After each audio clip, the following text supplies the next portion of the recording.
இந்த வீடியோவில் நம்ம என்ன பார்க்க போறோம்னா ஸ்திரீகளுக்கும் சபைக்கும் உள்ள ஒற்றுமை என்ன. உங்களுக்கு ஏன், அதாவது குடும்ப பெண்களாக இருக்கிற உங்களுக்கு கல்யாணம் ஆகி ஃபுல்லாகவே வந்து பாடு இந்த மாதிரி சூழ்நிலையில் நீங்கள் மேபி வளர்ந்துருப்பீங்க. ஓகே, உங்களுக்கு போராட்டம், கஷ்டம், வேதனை, நிந்தை, அவமானம், உங்களுக்கு ஒரு பேர் இருக்காது, நீங்கள் படுற பிரயாசத்துக்கு உண்டான ரிசல்ட் இருக்காது. இதெல்லாம் ஏங்கிறத நம்ம இன்னைக்கு வசனத்தின்படி ஏங்கிறத பார்க்க போகிறோம். பெண்களுக்கும் சபைக்கும் உள்ள ஒற்றுமையை பார்க்குறோம். ஓகே, சபைனா சர்ச். ஓகே, சர்ச்னா வந்து நாம தான். ஓகே, தேவன் வாசம் செய்கிற ஆலயமா நாம தான் இருக்கிறோம். ஓகே, பட் ஆனால் நாமனா ஆண்கள் பெண்கள் இரு பாலினர் இருக்காங்களா. இதில் குறிப்பாக ஏன் ஸ்திரீகளுக்கு சபையோடு ஒன்றி போகுது அவங்களோட விஷயங்கள்னு சொல்லிட்டு நம்ம பார்க்க போகிறோம். ஓகே, ஒருவேளை நீங்கள் ஒய்ஃபுடைய சாட்சி கேட்டு வந்திருந்தீங்கன்னா இந்த சேனலுக்குள்ளே நீங்கள் சப்ஸ்கிரைப் பண்ணி அப்படி நீங்கள் பார்க்குறவங்களா இருந்தீங்கன்னா 100% இதை ஃபுல்லாக பாருங்கள். நிச்சயமாகவே உங்களுக்கு ஏன் இந்த வழிங்கிறத நீங்கள் தெரிஞ்சுக்கொள்ள வாய்ப்பு இருக்குது. ஓகே, 100% இது பெண்களுக்கு உண்டான வீடியோ. ஓகே வா, அப்படி பெண்கள் அல்லாதவங்கன்னா நீங்கள் ஒருவேளை ஊழியத்தில் இருக்கீங்க, ஊழிய வாஞ்ச இருக்குது, மினிஸ்ட்ரி ஸ்டார்ட் பண்ணியிருக்கீங்கன்னா நீங்கள் பாருங்கள். மற்றவங்களுக்கு இது பிரோஜனமாக இருக்குமான்னு வந்து எனக்கு தெரியல. ஓகேவா, நிச்சயமாக ஃபுல்லாக பாருங்கள், உங்களுக்கு யூஸ்ஃபுல்லாக இருக்கும். ஓகே, கிறிஸ்து, சபை, ஸ்திரீகள். ஓகே, இந்த கம்பேரிட்டிவை நம்ம பார்க்க போகிறோம். ஒருவேளை நீங்கள் இந்த சேனலுக்கு புதுசாக இருந்தீங்கன்னா நான் உங்கள் யாக்கோபு, இது நீர் என்னை காண்கிற தேவன் என்ற ஊழியத்தின் வழியாக உங்களை சந்திக்கிறேன். உங்களுக்கு ராஜ்யத்துக்கு அடுத்தவைகளில் அதிக ஆர்வம் இருந்ததுன்னா இந்த சேனலை மைண்டில் வச்சுக்கோங்க. நிச்சயமாக அது உங்களுக்கு யூஸ்ஃபுல்லாக இருக்கும். சரி, முதல்ல இப்போ ஸ்திரீ எப்படி உண்டு பண்ணார்னா, ஆதாமுக்கு ஏற்ற துணையை, மனுஷன் தனிமையாக இருக்கிறது நல்லதல்லன்னு சொல்லி அவனுக்கு ஏற்ற ஒரு துணையை உண்டு பண்ணார். அதுவும் அவனில் இருந்தே. ஓகே, அவனுடைய விழாவில் ஒரு விழாவை எடுத்து, விழா எலும்பை எடுத்து அதை ஒரு ஸ்திரீயை வடிவமைச்சு அந்த ஸ்திரீக்கு ஜீவனை கொடுத்து ஆதாம் இடத்துல கொண்டு வந்து விட்டார். இப்படி ஆதாமுக்கு ஏற்ற துணையாக இருக்கும்படி ஒரு ஸ்திரீயை உண்டு பண்ணார். ஹல்லேலூயா. இது நம்ம எல்லாருக்கும் தெரிஞ்சது. ஓகே, இப்போ நம்ம பரலோக ராஜ்யத்தில் பிரவேசிக்கணும்னா முக்கியமாக நம்ம என்ன பண்ணியிருக்கணும்னா, என்ன ஃபஸ்ட்டு திங் என்னன்னா, நம்ம ஜலத்தினாலும் ஆவியினாலும் பிறவாவிட்டால் தேவனுடைய ராஜ்யத்தில் பிரவேசிக்க மாட்டான் வசனம் சொல்லுது. ஓகே, இது சபைக்குரியது. ஒரு மனுஷன் தேவனுடைய ராஜ்யத்தில் பிரவேசிக்கணும்னா அவன் ஜலத்தினாலும் ஆவியினாலும் பிறந்திருக்கணும். ஓகே, ஜலத்தில் பிறக்கிறதுங்கிறது இந்த உலகம் வேணான்னு சொல்லி ஞானஸ்தானம் எடுக்கிறது. ஆவியில் பிறக்கிறதுங்கிறது நம்ம தேவனுக்கு ஓகே நம்ம மாம்சத்தை விட்டு கொடுத்து அவருடைய அந்த உணர்த்துதலின்படி அந்த ஆவியானவருடைய நடத்துதலுக்கு கீழ்ப்படிஞ்சு நடக்கிறது. ஓகே, அவர் வெளியில இருந்து லீட் பண்ணுவார் ஃபர்ஸ்ட். ஓகே, அபிஷேகங்கிறது நமக்குள்ள வந்து ஃபுல்ஃபில் ஆவார். ஓகே, வெளியில இருந்து ஆவியானவர் நடத்துறாரு இல்லையா. அப்போ அப்படி அந்த ஆவியில் பிறந்தீங்கன்னா வந்து தேவனுடைய ராஜ்யத்தில் பிரவேசிக்கலாம். இப்போ ஸ்திரீகளுக்கு, பெண்களுக்கு என்னன்னா, இப்போ ஆக்சுவலாக இப்போ ஸ்திரீகள் நீங்கள் எல்லாரும் எப்படி பிறந்திருப்பீங்க, உங்கள் அம்மாவுடைய கருவறையில் இருந்து இல்லையா, அது ஒரு கர்ப்பப்பை, அதாவது ஒரு வாட்டராக இருக்கும். ஓகே, அந்த கர்ப்பப்பை தண்ணி குடம் அப்படின்னு சொல்லுவாங்களா, அப்படி தான் நீங்கள் இந்த பூமியில் பறக்கிறீங்க இல்லையா. ஜலத்தினாலும் ஆவினாலும் எப்படி பறக்கிறீங்கன்னா வந்து உங்களுக்குள்ளே இருக்கிற ஆவி, அதாவது உயிர் தேவன் கொடுத்த தீபமாக இருக்கு. ஓகேவா. ஓகே, இப்போ அடுத்தது, இப்போ தேவனுடைய ராஜ்யத்துக்கு பிரவேசிக்கணும்னா ஜலத்தினாலும் ஆவியினாலும் பிறந்தாச்சு. இப்போ அடுத்த ஸ்டேஜ் என்னன்னா, மீட்கப்படும் நாளுக்குண்டான முத்திரை ஆகிய பரிசுத்த ஆவியானவரை நம்ம பெற்று இருக்கணும். ஓகேவா, மீட்கப்படும் நாள். ஹல்லேலூயா. அப்போ அந்த மீட்கப்படும் நாளுக்கு பரிசுத்த ஆவியானவர் கண்டிப்பாக வேணும். அவருடைய நடத்துதல், அவருடைய ஃபுல்ஃபில்னஸ். ஓகேவா, எப்படி அப்போஸ்தலர் 2ஆம் அதிகாரம் 4ஆவது வசனத்தில் சீஷர்கள் மத்தியில் வந்து அவர் இறங்கினாரோ, அவருக்குள்ள சீஷர்களுக்குள்ளே இருந்து அவர் உலகத்துக்கு பிரதிபலித்தாரோ தேவன் ஆவியாக வந்து, அதே போல் இப்போது பெண்களுக்கு வந்து எப்படின்னா, அதாவது நல்லா தெரிஞ்சுக்கோங்க அதனுடைய வேறுபாடு. இப்போ ஒரு மனுஷன் ஒரு சபைக்குள்ள பரிசுத்த ஆவியானவர் இறங்கினார்னா அந்த செகண்ட்ல இருந்து அவனுடைய லைஃபே மாறுது. ஓகே, அவனுடைய எண்ணம், சிந்தனை, செயல், பார்க்கறது, பேசுறது, நடக்கிறது, ட்ரெஸ் பண்ணுறது எல்லாமே சேஞ்ச் ஆகுது. ஏன்னா ஆவியானவர் தேவனுடைய ஆவியானவரா, அவருக்கு பிடிச்ச மாதிரி இல்லையா, தேவனுக்கு பிடிச்ச மாதிரியே வந்து நம்மளை சபையை வந்து உருவாக்கிக்கிட்டே இருப்பார். எப்படி ராஜாவுக்கு பிரியமா எஸ்தரை வந்து 7 தாதிமார்கள் இடத்துல விட்டு எஸ்தரை அலங்கரிப்பாங்களோ ராஜாவுக்கு பிரியமா இருக்கும்படி, அதே மாதிரி உங்களை இந்த பரலோக பிதாவாகிய தேவனுக்கு பிரியமா இருக்கும்படி கிறிஸ்து இயேசுவினுடைய ஆவியானவர் உங்களை வந்து அலங்கரிச்சிட்டு இருப்பார். அப்போ அதனாலதான் அந்த அபிஷேகம் பண்ணப்பட்டதுக்கு அப்புறம் மொத்தத்துல நீங்க மாறி இருப்பீங்க. ஓகேவா. இது எப்படி ஸ்திரீகளுக்கு, பெண்களுக்கு பொருந்தும் அப்படின்னா, உங்களுக்கு பருவம் அடைகிற காலம் இருக்கு இல்லையா, அதாவது ஏஜ் அட்டன் சொல்லுவாங்க இல்லையா, அதுதான். ஓகே, மீட்கப்படும் நாளுக்குண்டான முத்திரை. எதுக்கு மீட்கப்படணும், இந்த உலகத்துல இருந்து மீட்டெடுத்து தேவனோட இருக்கிறதுக்கு.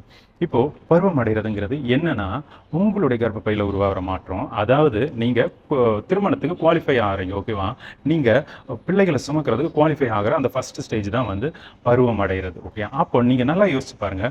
நீங்க அது வரைக்கும் வந்து ரோட்ல கூட விளையாடி இருப்பீங்க, அக்கம் பக்கம் அப்படி இப்படிலாம் பேசி விளையாடி இருப்பீங்க. ஆனா அந்த டைம்ல இருந்து உங்களுடைய பெற்றோரும் சரி, உங்களுடைய ஹார்மோன் சேஞ்சஸும் தெரியும், உங்களை அப்படியே வந்து பக்குவப்படுத்தும். அப்படி கொஞ்சம் கொஞ்சமா சேஞ்ச் ஆகிடும். ஓகேவா, அந்த டைம், அந்த நாளில் இருந்தே உங்களுக்குள்ள மாற்றம், ஹார்மோன்ஸ்லையாக இருக்கட்டும், இல்லை சுபாவத்திலேயே வந்து அது இன்பில்டாகவே உங்களை அறியாமலே வந்து என்ன சொல்கிறது, அந்த அமைதி, சாந்தம், இது எல்லாமே வந்து ஆக்சுவலாக வரும். ஓகே, எப்படி ஆவியானவர் சபையை நடத்துகிறாரோ அதே மாதிரி உங்களுக்குள்ள பெண்களுக்கு இந்த சுபாவம் வரும். சரி, இப்போ கல்யாணத்துக்கு வாங்க. ஓகே, இப்போ ஸ்திரீகளுக்கு பார்க்கும்போது இப்போ பருவம் அடைஞ்சாச்சு. குறிப்பிட்ட பருவம் அடைஞ்சதுக்கப்புறம் இன்னும் அதிகமாக வந்து வீட்டில் வந்து போதிச்சுப்பாங்க. ஓகே, போகிற வீட்டில் எப்படி இருக்கணும், என்ன ஏது. நீங்கள் என்னைக்காவது யோசிச்சு பார்த்துருக்கீங்களா? நீங்கள் இத்தனை வருஷம் உங்கள் அம்மாவுடைய வயிற்றுலேருந்து பிறக்கிறீங்க, உங்கள் அப்பா தான் உங்களை வந்து நடத்துகிறாரு அவருடைய பணத்தில். ஓகேவா, வாட்டவர். இப்படி உங்கள் வீட்டுக்குள்ளே இருக்கீங்க. ஆனால் முன்ன பின்ன யாருன்னே தெரியாது, உங்களுக்கு தெரியாது. ஓகேவா, எந்த குடும்பம், எந்த நாடு, எதுனே தெரியாது. ஆனால் ஒரு 20-21 வயசு ஆகும்போது பார்த்தா உங்கள் பெற்றோர் உங்களுடைய விருப்பத்தை கூட வந்து அதிகமாக கேட்காம இன்னும் ஒரு மகனிடத்துல உங்களை ஒப்படைக்கிறாங்களே, ஏன்னு யோசிச்சு பார்த்துருக்கீங்களா? ஏன் இது நடக்குதுன்னு சொல்லி தேவனிடத்துல. ஓகே, நீங்க மேபி யோசிச்சு பார்த்துருக்கலாம், பட் தேவ சமூகத்துல உட்காந்து ஏன் ஆவியானவர் இப்படி நடக்குதுன்னு யோசிச்சு பார்த்துருக்கீங்களா?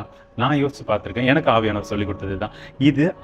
பைபிள்ல இந்த உலகத்துல ஒரு மறைப்பொருளா, ஒரு ரகசியமா வைக்கப்பட்ட தேவனுடைய சித்தமா இருக்கு. என்னன்னா, இப்போ உங்களுக்கு பரலோகம் தெரியுமா? பரலோக பிதாவாகிய தேவன் தெரியுமா? தெரியாது. ஓகே, அவரை ஒரு சுபாவத்தின் வழியா, கிறிஸ்து இயேசுனுடைய சுபாவத்தின் வழியா நம்ம வந்து வாசிச்சு கேள்விப்பட்டு இல்லை நம்ம அனுபவத்துல வந்து பார்த்து தெரிஞ்சிருப்போம் இல்லையா? பரலோகம் எப்படி இருக்குன்னு கூட வந்து தெரியாது, எங்க இருக்குன்னு கூட வந்து ஆக்சுவலா யாருக்கும் தெரியாது. பிதாவானவர் எப்படி இருப்பாருன்னு தெரியாது, கிறிஸ்து இயேசு இப்ப எப்படி இருக்காருன்னு தெரியாது இல்லையா? பூமியில வரும்போது மனுஷ சாயல்ல இருந்தார் இல்லையா? இது எதுவுமே தெரியாது. ஆனா இந்த சபை அதுக்கு தான் ஆயத்தப்பட்டு இருக்கு. ஓகே, பிதாவுக்கு முன்னாடி கிறிஸ்து இயேசுனுடைய மனவாட்டியா தான் ஆயத்தப்பட்டு இருக்கு. ஓகே, இது வந்து அப்படியே வந்து உங்களுக்கு ஸ்திரீகளுக்கு அப்படியே பொருந்தும். இதுதான் நீங்க இதெல்லாம் எதுக்கு கர்த்தர் வச்சிருக்காருன்னா, நீங்க காண்கிற வைகளை, ஓகே, நீங்க அதை நம்பாம விசுவாசிக்காம காண்கிற வைகளை நீங்க உண்மையா இல்லைன்னா, இந்த கொஞ்சத்துல உண்மையா இருந்தாதான் அங்க உண்மையா இருக்க முடியும் இல்லையா? பிசாசு எப்போ தள்ளி விடப்பட்டான்னா பூமியில, அவன் பிசாசன் இடத்துல இருந்து அந்த குற்றம் கண்டுபிடிக்கிற நாள் வரைக்கும் ஒரு தப்புமே பார்க்க முடியல. அதுவும் குற்றம் என்னன்னா, அவன் உள்ளத்துல இருந்துதான் யோசிக்கிறான். வானத்துக்கு ஏறுவேன், ஆராதனை கூட்டத்துக்கு தலைவனாவேன், சிங்காசனத்துல அமர்வேன் அப்படின்ட்டுலாம். ஓகேவா, இருதயத்துல என்ன தேவன் பிடிச்சி தள்ளி விட்டார். ஓகே, தேவன் அவனை விரட்டி விட்டார், பூமிக்கு தள்ளி விட்டார் இல்லையா? அப்போ நீங்க தேவனிடத்துல இருக்கதான் ஆயத்தப்பட்டு இருக்கீங்க சபைக்கு. அதே தான் அதை பார்த்து தெரிஞ்சுக்கணும்னா ஸ்திரீகள் மட்டும் இல்ல, ஸ்திரீயை உருவாக்குற பெற்றோராக இருந்தாலும் சரி, சுற்றி இருக்கவங்களா இருந்தாலும் சரி, இந்த தேவனுடைய பிளானை தெரிஞ்சுக்கிட்டு இதுல கரெக்டா இருந்தீங்கன்னா தேவனிடத்துல போகலாம். ஓகே, உங்களுக்கு கொடுத்த இந்த கொஞ்சத்துல உண்மையா இருந்தீங்கன்னா நிச்சயமா அவர் அநேகத்துல மீன்ஸ் எல்லாத்துக்கும் வந்து உங்களை அதிகாரியா வைப்பார் இல்லையா? ஏன்னா கிறிஸ்து இயேசு சாயல தான் நீங்களும் நானும் படைக்கப்பட்டிருக்கோம். பிதாவாகிய தேவன் அவருக்குள்ள எல்லா அதிகாரத்தையும் கிறிஸ்து இயேசுட்ட கொடுத்துட்டார். ஓகேவா, ஜெயம் கொள்ளுகிறவன் எவனோ அவர் எப்படி கிறிஸ்து இயேசுக்கு எப்படி அதிகாரம் கிடைச்சதோ அதே மாதிரி உங்களுக்கும் எனக்கும் எல்லா அதிகாரம், அதாவது வசனம் ரொம்ப தெளிவா சொல்லியிருக்கு, அவர் தம்முடைய ஒரே பேரான குமாரனை கொடுத்தவர் மற்ற எல்லாவற்றையும் அருளாதிருப்பது எப்படி அப்படின்ட்டு இல்லையா? அப்போ நம்ம இருக்கிறதே அதுக்கு வேண்டிய சபைக்கு, அதுக்கு ஒரு மாடலா தான் நம்ம பார்த்து தெரிஞ்சுக்கணும்னு சொல்லி தான் பெண்களை வந்து வீட்டில் வச்சிருக்காங்க. அவங்க முன்ன பின்ன தெரியாத ஒரு நபர் கல்யாணம் பண்ணி கொடுக்குறாங்க. ஓகேயா, வசனத்தின்படி ஆதி ஆகமத்தில் அழகா சொல்லுது, அந்த ஸ்திரீயினுடைய சிந்தை தன்னுடைய புருஷனை சுற்றியே இருக்கணும், அது அப்படியே இருக்கும். ஓகே, நீங்கள் கல்யாணம் ஆகிருப்பீங்க, உங்கள் வீட்டில் இருப்பீங்க, உங்கள் தாட்டு உங்கள் ஃபேமிலியை தாண்டி போகவே போகாது. ஹஸ்பண்டு, பிள்ளைங்க, இதுக்கு வேண்டியே உங்கள் லைஃபே வந்து அப்படியே கரைஞ்சே போயிருக்கும். ஓகே, உங்களுக்கு பிடிச்ச ஃபுட்டு கூட வந்து எடுத்துருக்க முடியாது. அது ஓகேவா, எல்லாம் புருஷனுக்கு பிடிச்சது, பிள்ளைங்களுக்கு பிடிச்சது. அப்படி உங்களுக்கு இப்போ அம்மா வீட்டுக்கு போய் பார்க்கணுன்னா கூட, அவங்கள பார்க்கணுன்னா கூட வந்து அது கூட உங்களுக்கு டைம் கிடைச்சிருக்கா பாருங்க. இது எல்லாமே பரலோக ராஜ்யத்துக்கு அடுத்தவைகளை இங்கே மறைப்பொருளாக வச்சு இருக்காரு. நீங்கள் ஹஸ்பண்டை பற்றி சிந்திக்கணும்னு வசனம் சொல்லியிருக்கு இல்லையா? உங்களுடைய சிந்தை ஹஸ்பண்டை பற்றியே சுற்றி இருக்கணும் இல்லையா? அதே சபைக்கு பார்க்கும்போது கிறிஸ்து இயேசுவில் உள்ள சிந்தையே நமக்கு இருக்க கடவுதுன்னு வந்து நிருபத்தில் எழுதியிருக்கு இல்லையா? அதே மாதிரி கிறிஸ்து இயேசு சொல்கிறாரு, பிதா, ஓகேவா, நான் எதுவுமே வந்து என்னுடைய சுயமா செய்யல, பிதா எனக்கு சொல்றதை செய்கிறேன், அவர்கிட்ட இருந்து கற்றவைகளை செய்கிறேன், அவர்கிட்ட இருந்து கேட்டது கண்டதையும் வந்து நான் செஞ்சுட்டு இருக்கேன், அவர் தான் என்னில இருந்து கிரியையே செய்கிறாருன்னு சொல்லிட்டு கிறிஸ்து இயேசு சொல்றாரு. ஓகே, அப்போ வீட்டில் ஒரு குடும்ப ஸ்திரியா இருக்கீங்கன்னா நீங்க எப்படி வேணா நீங்க யோசிச்சு பாருங்களேன். நீங்க ஒரு விஷயம் செய்யறீங்கன்னா அதுக்கு உங்களுக்கு மேல உங்களுக்கு தலையா இருக்க ஹஸ்பண்டோட விஷயமா இருக்கும். ஓகே, வீட்டில் ஒரு விஷயம் செஞ்சாலும் வீட்டினுடைய அவுட்லுக் ஓகே, இப்படி தான் ஸ்திரீகள் இருந்தாங்க. இப்போ இந்த 20-30 வருஷம் உள்ளதை இந்த தமிழ் ஜனங்க மத்தியில் இதை நீங்கள் விட்டுருங்க. மொத்தத்தில் வந்து அந்த கிறிஸ்துக்கு நேராக வந்து வழி நடந்துட்டு இருக்கு. ஓகே, மற்றபடி ஸ்திரீங்க ஓகே இப்படி தான் வந்து தேவன் வச்சிருக்காரு. இன்னும் ஒரு சில விஷயங்கள் இருக்குது. இப்போது அந்த திருமணத்தில் நீங்கள் பண்ணுற அலங்காரத்தை எடுத்துப்போமே. ஆக்சுவலாக திருமணம் பார்த்தா ஒரு மனுஷனுடைய லைஃப் டைமு அந்த ஒரு நாளுக்கு வேண்டி அவன் அலங்காரம் வந்து, அதை மெயினாக வந்து ஸ்திரீ கல்யாண பெண்கள் எடுத்துப்போமே, அவங்க அலங்காரம் அவங்க ஸ்கூல் முடித்து வேலை செய்கிறதுல இருந்தே வந்து அவங்க சம்பளம் எல்லாமே கல்யாணத்துக்கு சேர்த்து வைப்பாங்க. ஓகேவா? நகையா இருக்கட்டும், புடவையா இருக்கட்டும், இல்ல ஏதோ கல்யாணத்துக்குன்னு சொல்லி அவங்க அலங்கரிப்பு விஷயமா இருக்கும் சேர்த்து வச்சுட்டு இருப்பாங்க. நீங்க பொறந்ததுல இருந்தே உங்க அப்பா, அம்மா வீட்ல அந்த கல்யாணத்துக்கு வேண்டி வந்து சேர்த்து வைக்க ஆரம்பிச்சிருப்பாங்க. ஓகே. ஏன் அந்த கல்யாணத்துக்கு அவ்வளோ இம்பார்ட்டன்ட்னா, எப்படி கிறிஸ்துவனுடைய வருகைக்கு நம்மலாம் வெயிட் பண்ணிட்டு இருக்கோமோ, அதனுடைய மாடலா தான் இங்க திருமணம் இருக்கு. ஓகே. சரி, திருமணத்துடைய கான்செப்ட்குள்ள வரும். திருமணத்துடைய கான்செப்ட் பைபிளின் படி என்னன்னா, ராஜகுமாரத்தையே உன் தகப்பன் வீட்டை மறந்து விடுன்னு சொல்லிட்டு ஸ்திரீகளுக்கு சொல்லியிருக்கு. ஓகேயா? அப்ப நீங்க உங்க அம்மா, அப்பா, உங்க ஃபேமிலி, பிரதர்ஸ் அதை பத்தி ஆக்சுவலா யோசிக்க கூடாது. ஓகேவா? இருந்தாலே உங்களுக்கு வீட்டுக்குள்ள பிரச்சனை வரும். ஆனா நீங்க வந்து உங்க ஃபேமிலி சைடு இருந்துட்டு இங்க வந்து அகைன்ஸ்டா ஹஸ்பண்டா இருந்தாலும் அவங்க ஃபேமிலி வந்து பார்க்கறதுக்கு நேரிடும். நிறைய பேர் வந்து அப்படி புரியுது. ஓகேவா? அப்படி வந்து பார்க்கறாங்க. அதனால சொல்றேன். அதேதான் கணவருக்கும் வசனம் ஆதியாகமத்திலே வந்து வசனம் சொல்லுது. ஓகேயா? இதனால இந்த புருஷன் வந்து தன்னுடைய தகப்பனையும் தாயும் விட்டு மனைவியோட இசைந்திருப்பான்னு சொல்லி வசனம் சொல்லுது இல்லையா? அப்போ புருஷனுக்கும் என்ன ஒய்ஃப் தான். ஓகே. ஒய்ஃபுக்கும் என்ன ஹஸ்பண்ட் தான். இவங்க 2 பேரும் 1 கொரிந்தியர் 7வது அதிகாரத்தில் இருக்கு. மனைவியினுடைய சரீரத்துக்கு புருஷன் தான் அதிகாரி, புருஷனுடைய சரீரத்துக்கு வந்து மனைவி தான் அதிகாரி. இன்னொரு ரகசியத்தை கூட சொல்றேன். இப்போ ஸ்திரீகளுடைய தலையா தானே வந்து ஹஸ்பண்ட் இருக்காங்க. இப்போ ஒரு லேடிஸா இருந்தீங்கன்னா உங்களுடைய தலையா உங்களுக்கு உடைய ஹஸ்பண்ட் இருக்காங்க இல்லையா? ஆக்சுவலா பார்த்தா நீங்க 2 பேரும் ஒரே சிந்தையோட அந்த வசனத்தின்படி இருந்தீங்கன்னா நீங்க 2 பேரும் சேர்ந்து தான் ஒரு சபை. உங்களுக்கு கிறிஸ்து தலையா இருப்பாரு. ஹல்லேலூயா. இப்போ உங்களுக்கு கொஞ்சம் கொஞ்சம் புரியும்னு நினைக்கிறேன். அந்த பைபிள் சத்தியமும் பரலோக ராஜ்யத்துக்கு அடுத்தவைகளும் இப்போ நமக்குள்ளேயே இருந்ததே. பரலோக ராஜ்யம் இப்போதே வந்திருக்குன்னு சொல்லியிருக்காரு இல்லையா? உங்களுக்குள்ளேயே பரலோக ராஜ்யத்துக்கு அடுத்தவைகளை வச்சிருந்து நம்ம மேபி உணராம இருந்திருக்கலாம். ஓகே. கூட இன்னும் அப்படியே கவனிங்களேன். அந்த அலங்காரம் வேர்ல்டு இருக்க ஸ்திரீக்கு இப்போ சபைக்குரிய அலங்காரம் என்னன்னு பார்த்தா, அதையும் பெண்களுக்கு என்ன சொல்வாரு, நீங்க அலங்கார வஸ்திரமோ இல்லை மயிரை பின்றதோ இல்லை பொன்னாபரணங்களோ இது உங்களுக்கு அலங்காரம் அல்ல. சாந்தமோ அமைதியிலும் உள்ள ஆவி தெளிந்த புத்தியோடு இருக்கிறது. அதாவது பார்க்காத விஷயத்தையே வந்து சொல்லிட்டு இருப்பாரு. எது அலங்காரம்னு சொல்லி சபைக்குரிய அலங்காரம். சபைக்குரிய அலங்காரம் தான் இங்க பைபிள்ல வந்து மறைப்பொருளா ஸ்திரீகள்னு சொல்லிட்டு வச்சிருப்பாரு. ஓகேவா? சபை எப்படி நீங்க ஒரு மாம்சத்தோட சேர்ந்துட்டீங்கன்னா, அதாவது கல்யாணம் ஆகி ஹஸ்பண்டும் ஒய்ஃபும் நீங்க சேர்ந்துட்டீங்கன்னா நீங்க 2 பேரும் சேர்ந்து தான் ஒரு சபை. நீங்க ஒரு தாட்டா அவங்க ஒரு தாட்டா இருந்தாங்கன்னா தேவனால பரலோக ராஜ்யத்தினுடைய சித்தத்தை உங்க மூலியமா நடப்பிக்கவே முடியாது. அதனாலதான் பவுல் சொல்றாரு ஸ்திரீயை தொடாமல் இருக்கிறது நல்லது. ஓகே. பட் ஆனா அது பாவம் கிடையாது. புரிஞ்சுக்கோங்க. அதே 1 கொரிந்தியர் 7வது அதிகாரத்துல இருக்கு கல்யாணத்தை பத்தி, கணவன் மனைவிக்கு உள்ளதை பத்தி. ஓகே. கணவன் மனைவி பிரிஞ்சிருந்தா திரும்ப சேர்றதுக்கு ட்ரை பண்ணாதீங்க. பிரிஞ்சு மீன்ஸ் ஹஸ்பண்ட் உங்களை தள்ளி விட்டா திரும்ப வந்து சேர்றதுக்கு ட்ரை பண்ணாதீங்க. அவருடைய அப்படி தள்ளி விடுறது அவருக்கு என்னங்கிறது எல்லாமே டீட்டெயிலா வசனத்துல இருக்கு. ஓகே. விபச்சாரம் செய்யறதுக்கு தள்ளி விட்றான்னு இருக்கு. ஓகேவா? இப்போ நீங்க ஹஸ்பண்டை வேண்டாம்னு சொல்லி வந்தீங்கன்னா நீங்களும் அப்படிதான் ப்ராஸ்டிடியூஷனுக்குள்ள வந்து உட்படுத்தப்படுற மாதிரி தான் வந்து வசனம் இருக்கும். ஓகே. நீங்க உட்காந்து தெளிவா படிங்க. உங்களுக்கு ஆவியானவர் என்ன சொல்றாருன்னு சொல்லிட்டு பாருங்க. சரி. அப்போ ஸ்திரியை தொடர்றது தப்பு கிடையாது. உங்களால நீங்க சரீரத்தை அடக்கி கொண்டு மாம்சத்தை அடக்கினா கண்ட்ரோல் பண்ணி கிடையாது. உங்களுக்கு அந்த மாம்சத்துல காம எண்ணமே வரலன்னா நீங்க திருமணம் பண்ணாம இருக்கிறது நல்லது. புதிய ஏற்பாட்டின் சத்தியத்தின்படி குழந்தை பாக்கியம் ஆசீர்வாதம்லாம் கிடையாது. ஓகே. ஆத்ம ஆதாயம் தான் ஆசீர்வாதம். உங்களுக்குள்ள இருக்கிற விசுவாசத்தின் வளர்ச்சி, ஞானத்தின் வளர்ச்சி, இப்படி ஆவிக்குரியவைகள் தான் புதிய ஏற்பாட்டில் ஆசீர்வாதம். ஓகேவா?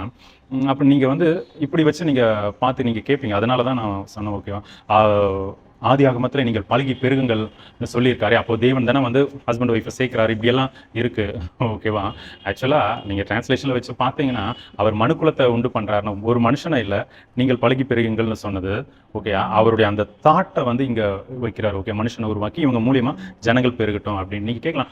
ஹஸ்பண்ட் ஒய்ஃப் ஆணும் பெண்ணு சேரட்டை எப்படி பெருகும் அப்படின்ட்டு. நீங்க உங்க மைண்ட்ல வந்தாலே நீங்க தேவனை இன்னும் அறிந்து கொள்ளலைன்னு அர்த்தம். இப்போ எலியா எடுத்துக்கோங்களேன். எலியா அந்த விதவனுடைய வீட்டில் போகும்போது அவங்க பானையில எப்படி அந்த எண்ணெயும் மாவும் குறைஞ்சு போகல. அப்போ எலிசாவை எடுத்துக்கோங்க. அவரு அந்த அக்கம் பக்கத்தில் இருக்க வீட்டில் இருக்கவங்கள்ட்டலாம் பாத்திரத்தை வாங்க இருக்கிற எண்ணெயை வந்து நிரப்புன்னு சொல்லும்போது எப்படி அந்த எண்ணெய் வந்துகிட்டே இருந்தது. இதுதான் தெய்வத்துவம். ஓகேவா? அப்போ நம்ம இந்த மாம்சத்துல இருந்து அவரை வந்து தேடாம தெய்வ ஆவியில தேடும் போதுதான் அவர் நமக்கு சொல்லி கொடுக்கவும் முடியும். ஓகேவா? சிம்பிளா சொன்னா பவுல் அழகா எழுதி வச்சிருப்பாரு. ஓகே. நீங்க வேகிறதை காட்டிலும் விவாத மஞ்சம் நல்லது அப்படின்னு. அதாவது நம்மளுடைய செக்ஸுவல் தாட்ஸ் அடக்க முடியலன்னா கல்யாணம் பண்ணிக்கோங்க. ஓகேவா? கல்யாணம்னா என்னன்னா லைசன்ஸ் பாரு இதுக்கு தான். ஓகே. மாம்ச சேர்க்கைக்கு ஒரு லைசன்ஸ். ஆனா ஒருத்தியோட. ஓகேவா? அதுக்கு வேண்டிய அதையும் தேவன் பாவம் கிடையாது. திரும்ப திரும்ப சொல்றேன், அது பாவம் கிடையாது. ஓகே. இன்னொரு இடத்துலயும் சொல்லுவாரு. அதாவது அன்னகர்களா 3 விதத்துல வந்து ஆவாங்க. ஒன்று மனுஷனால அன்னகர்கள் ஆக்கப்பட்டவங்க உண்டு. தேவனால வந்து அன்னகர்கள், தேவனே வந்து அன்னகர்களா வச்சிருப்பாரு.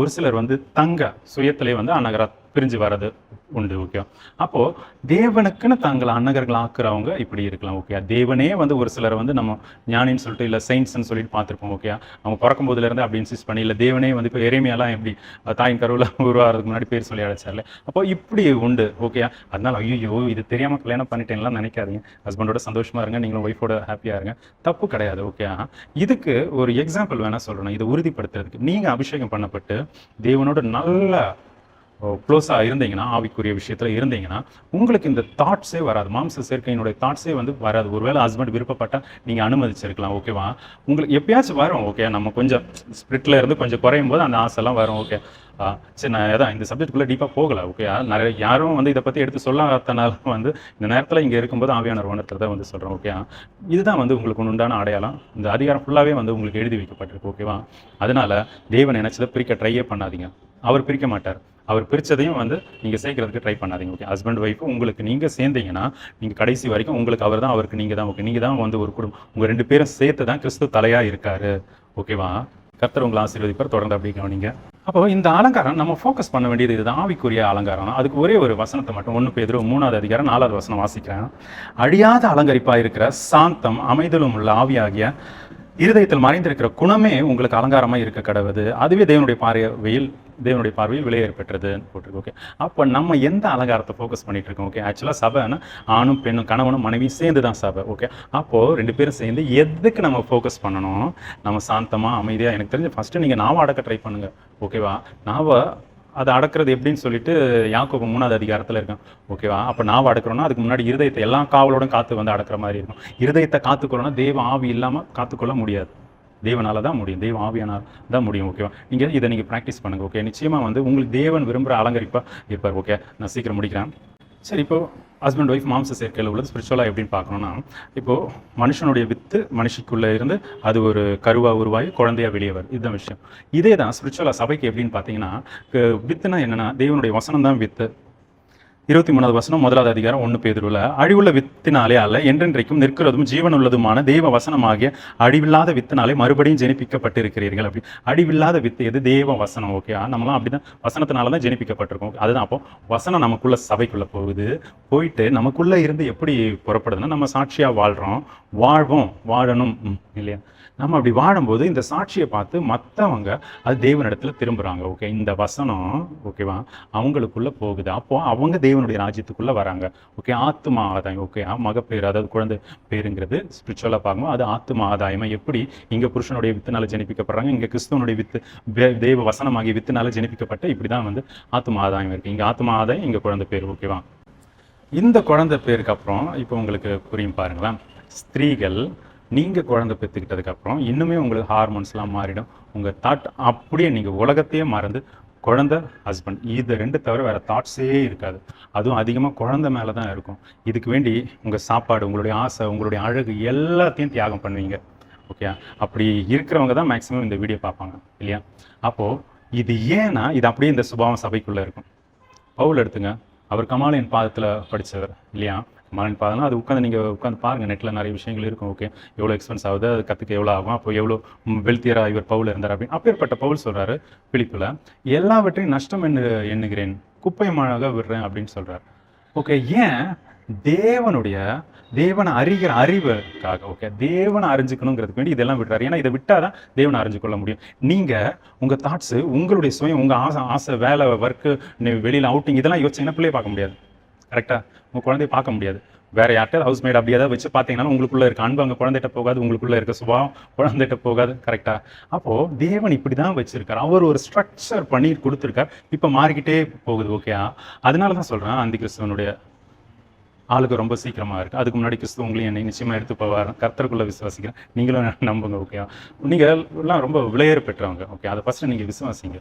ஓகே, தேவன் உங்கள் ஒருத்தருக்கு வேண்டி, இந்த மனுக்குலத்துக்கு வேண்டி அவர் எல்லாத்தையும் மாத்துறாரு இல்லையா? ஓகே, நம்ம பார்க்குற விஷயத்திலேயே வந்து பைபிள்லாம் இருக்குது. சரியா?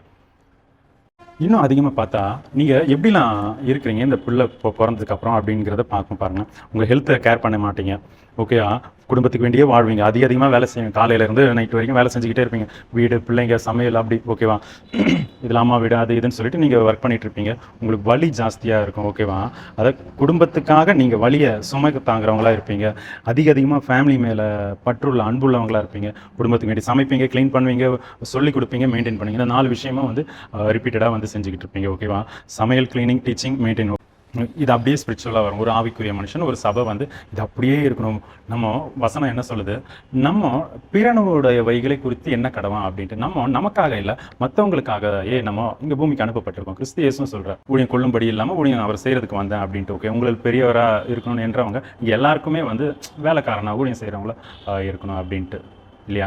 அப்போது இது அப்படியே வந்து ஸ்பிரிச்சுவல் குவாலிட்டியை தான் உங்களுக்குள்ள. அதாவது ஏன் இதை சொல்லணும்னா, நீங்கள் துவண்டு போய் இருப்பீங்க, உங்கள்கிட்ட பேசு இல்லை, நீங்கள் விலையேற பெற்றவங்க. இந்த வார்த்தை தான் 2 நாள் மேலே திரும்ப திரும்ப சொல்லிட்டு இருக்காரு ஓகே. நீங்கள் விலையேற பெற்றவங்கிறத அவங்களுக்கு புரிய வைன்னு சொல்லி தான் இந்த விஷயங்கள் வந்து ஞாபகப்படுத்தினார் ஓகே. அதனால தான் சொல்கிறேன், நீங்கள் உங்களை குறைச்சி எடை போட்டுறாதீங்க. நீங்கள் தேவனுடைய பார்வையில் விலையேற பெற்றவங்க ஓகே. ஏன்னா நீங்கள் ஆல்ரெடி ராஜ்யத்துக்குள்ளே தான் உரியவைகளை தான் நீங்கள் வாழ்ந்துக்கிட்டே இருக்கீங்க ஓகே. நீங்கள் தப்பு கிடையாது, நீங்கள் கரெக்டாக தான் இருக்கீங்க சரியா? இப்போது உங்களுக்கு பாருங்களேன், உங்களுக்கு ஒரு பேர் இருக்காது. இன்னும் சொன்னால் ஹஸ்பண்ட், மாமியார் இவங்களுக்குள்ளேயே கூட சரி, இல்லை உங்கள் ஃபேமிலி வீட்டிலையா சரி, உங்களுக்கு ஒரு பேர் இருக்காது, ஒரு ஐடென்டிட்டி இருக்காது. உங்களுக்கு ஒரு புகழ், நீங்கள் செய்கிற விஷயத்துக்கு வந்து ஒரு புகழ் இருக்காது ஓகே. இன்னும் கூட ஒரு கிறிஸ்துவுக்குள்ள ஒரு சுபாவம் சொல்லிட்டு அது ஆனால் உங்களுக்கு இருக்கும். நீங்கள் ஃபேமிலியை நேசிக்கிறவங்கள இருக்கீங்க ஓகே. நீங்கள் உங்கள் உயிரை கூட அற்பமாக மதித்து உங்கள் ஹஸ்பண்ட் துன்மார்க்கனையாகவே இருந்தாலும், இப்போ ஒரு சிச்சுவேஷன் யோசிச்சுக்கோங்களேன். ஒருத்தர் வராரு ஓகேவா, என்ன சொல்கிறாரு, உங்கள் ஹஸ்பண்டை குத்திடுவேன் கொன்னுடுவேன்னு சொன்னாலும் நீங்கள் என்ன சொல்லுவீங்க? உங்கள் தாட்டை பாருங்களேன் எப்படி கர்த்தர் வச்சுருக்காருன்னு. அவரை விட்டுருங்க, என்ன வேணால் கொண்டுருங்கிற அந்த அளவுக்கு உங்கள் புருஷனுக்கு வேண்டி இல்லை பிள்ளைங்களுக்கு வேண்டி நீங்கள் உயிரை கொடுக்குறதுக்கும் துணிஞ்சவங்களாக இருப்பீங்க. இதுதான் மணவாட்டி ஸ்திரீயினுடைய சுபாவம். இதுதான் பெண்களுடைய சுபாவம், குடும்ப ஸ்திரீகளுடைய சுபாவம். இதுதான் ஆதாமுக்கு ஏற்ற துணையா தேவன் நியமிச்ச அந்த ஏவாளுடைய சுபாவமா இருக்க வேண்டியது ஓகேவா? இப்போ சொல்லுங்க, நீங்க விலையேற பெற்றவங்களா இல்லையா? ஓகே, நீங்கள் நிச்சயமாகவே ரொம்ப விலையேற பெற்றவங்க ஓகே. இப்படி நிறைய விஷயங்கள் இருக்குது. பரலோக ராஜ்யத்தும் உங்களுக்கும் ஃபேமிலி வீட்டில் வச்சு நான் ஒரு ஹிண்ட் கொடுத்துருக்கிறேன் ஓகே. நான் ஒரு இக்னைட் பண்ணி விட்டுருக்கேன். நீங்கள் எப்போ கடைசி கால எழுப்புதல் மாதிரி நீங்கள் பற்றிடுறீங்க, சாட்சி உள்ள வாழ்க்கை வாங்க, நிச்சயமாக கர்த்தர் உங்களை கைவிட மாட்டார். நீங்கள் விசுவாசிங்க, விசுவாசத்தின் கிரியைகளை நடப்பீங்க. ஒருபோதும் அதிகமாக பேசாதீங்க, வீட்டில் இருக்கிறவங்களுக்கு கோபம் முட்டுற மாதிரி நடந்துக்காதீங்க. இப்போ மூடனே வந்து அமைதியாக இருந்தாலும் அவன் ஞானின்னு என்ன படுவான்னு வசனம் சொல்லுது ஓகேவா? அந்த மாதிரி பேர் கூட வேண்டாம். தேவன் எப்படி சபையை வச்சிருக்கார், உங்களை மாதிரி தான் நீங்கள் எப்படி இருக்கீங்களோ அதே மாதிரி சபையாக இருக்கணும்னு நினைக்கிறாரு ஓகே. அப்போ நீங்களே சபையாக மாறுங்கன்னு சொல்கிறேன். உங்கள் ஹஸ்பண்டும் நீங்களும் சேருங்க, விசுவாசிங்க ஓகே. ஒய்ஃப் அந்த டெஸ்டிமனியில் சொன்ன மாதிரி என்னுடைய பாதி மாம்சத்தை நீங்கள் வந்து பரிசுத்தமாக்கி கொடுங்க. ஏன்னா அவர் தான் பரிசுத்தமாக்குகிற கர்த்தர். நானே பரிசுத்தமாக்குகிற கர்த்தர்னு சொன்னவர் அவர் பொய்யுரையாத தேவன் ஓகே. அவரால் மட்டும்தான் முடியும். அப்போ அவருக்கு விட்டு கொடுங்க. நீங்க மாம்ச முயற்சி எடுத்து கெடுத்து விட்டுறாதீங்க. வசனம் 14 யாத்திராகமத்தில் சொல்லுது, உங்களுக்காக நான் யுத்தம் பண்ணுவேன், நீங்க சும்மா இருப்பீர்களா? அப்போ நீங்க சும்மா இருக்க வேண்டிய இடத்துல நீங்க வந்து உங்களுடைய பிளான்ஸ், அந்த அறிவு எல்லாம் யூஸ் பண்ணிடாதீங்க சரியா? கர்த்தர் உங்களை ஆசீர்வதிப்பார், உங்களுக்கு வேண்டியதை செய்வார். நீங்க தேவனுக்கு வேண்டியதை செய்யும் போது ஓகே. ஃபர்ஸ்ட் நீங்க அந்த ஆத்தும அலங்காரத்துக்கு ஃபோக்கஸ் பண்ணுங்க. இப்போ இவ்வளோ நேரம் சொன்ன எல்லாமே ஸ்திரீகளும் சபையும் வச்சு சொல்லலாம். இந்த 2 பேரும் சிமிலராக இந்த சுபாவங்களுக்கு தேவனுடைய விஷயங்கள் எல்லாம் இருக்கும். இது அப்படியே கிறிஸ்து இயேசுக்குள்ளே இருக்கும். கிறிஸ்து இயேசு மீன்ஸ் இந்த பூமியில் மனுஷ சாயலில் வந்து கிறிஸ்து இயேசுக்குள்ளே இது அப்படியே இருக்கும். ஜலத்தினாலும் ஆவினாலும் பிறப்பார், பரிசுத்த ஆவினார் அதில் வந்து நிரம்பி வந்து பிசாசனால் சோதிக்கப்படுவார் ஓகே. அதுக்கப்புறம் வந்து கடைசியில் வந்து உங்களுக்கு வேண்டிய எனக்கு வேண்டிய ஜீவனையுமே ஒப்பு கொடுப்பார். ஜீவனை நம்மளும் அதே மாதிரி கிறிஸ்து இயேசுக்கு வேண்டி மறிச்சோன்னா நம்மளும் அவரோட கூட ஆளுகையும் செய்வோம் ஓகே. இதுதான் சபைக்குரியது ஓகே. இதே தான் வந்து ஃபேமிலிக்குள்ளேயும் ஓகேவா? அப்போது நீங்கள் கிறிஸ்துவ போல இருக்கீங்க ஓகே. அதனால நீங்கள் விலையேற பெற்றவங்க, அதை விட்டு அதை கர்த்தர் உங்களோட இருந்து உங்களை வழி நடத்து உங்களை தேவ ராஜ்யத்துக்குள்ளே கூட்டு சேர்ப்பாராக. ஆமென்.